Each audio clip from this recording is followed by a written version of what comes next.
Hello, everyone. I hope you're doing great. In this video, I want to give you a solution for when you forget or don't know the password of your smartwatch, so you can reset it without any problem.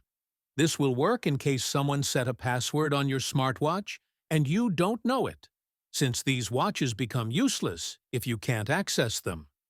On the screen, I'll show you all the codes I've discovered in different smartwatches that will probably work on your Chinese smartwatch.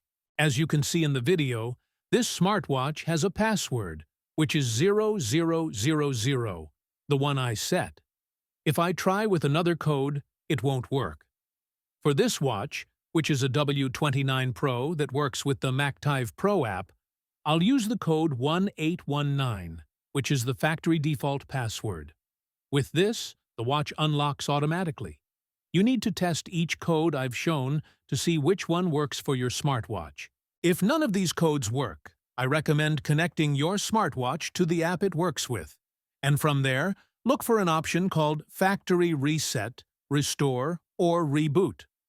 Doing this will erase all the data from the watch, including the password, allowing you to use the smartwatch again. Keep in mind this will delete everything on the watch, so do it under your own responsibility. If this video was helpful, I'd really appreciate it if you subscribe and leave a comment. Best regards to all, and see you in the next video.